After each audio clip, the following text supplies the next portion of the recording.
Time for some good old-fashioned military planning. Hey, I am Chuck the bureaucrat, and I'm about to tell you something that you do not want to hear. You're going to get old and you're going to die. A lot of people are uncomfortable with those facts, and you might wonder why I bring it up. Well, as you go through your military transition, whether you're retiring or not, people are going to keep saying, military transition is a process, not an event. Okay, but if it's a process, then what's the goal or end state or heck, even the purpose of that process?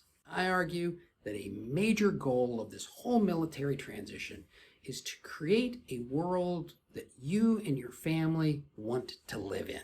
See, there's a mistake that a lot of people make, and that is they make decisions that are going to shape their future based off of their current desires. Instead, I would suggest that it is time for some backwards planning or reverse planning, whatever it is you like. I can never remember. Of course, I'm no fortune teller, but there are a couple major milestones that it's worth considering.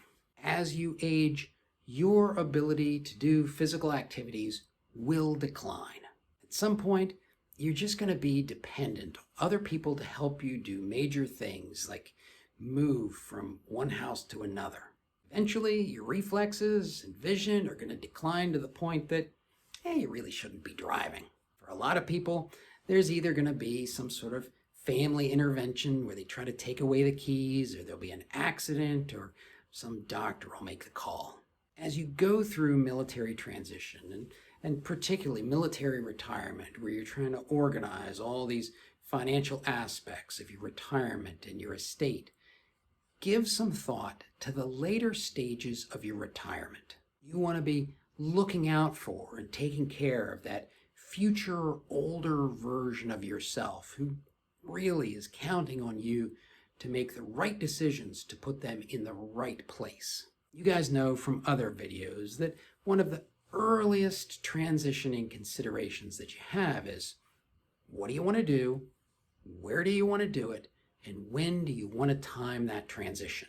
And you have to be making these kinds of decisions for that 85-year-old version of you. And heck, that's something that you should be thinking about even if you're 45 years old with 2 kids in middle school and a whole career ahead of you, even though you're retiring from the military. You should have one eye on how to maintain your independence as long as you possibly can. If you lost your ability to drive, how would you get where you needed to go? If your spouse died and you had to live alone, could you take care of the house and the yard and the snow on the sidewalks? If you have adult children who move away in order to get better jobs, do you even want to live where you're at? Is this place going to provide the level of mental stimulation that you need, or are you just going to fade away out of boredom? The way I see it, there will come a moment for each of us when we have to make a decision to shift so that we can have a more rich and rewarding later retirement. You don't have to do anything about it right now, but you should be thinking about it. But I know you guys, you're the strategic thinkers who guide our nation through the toughest times. You got this. And more importantly, you got each other.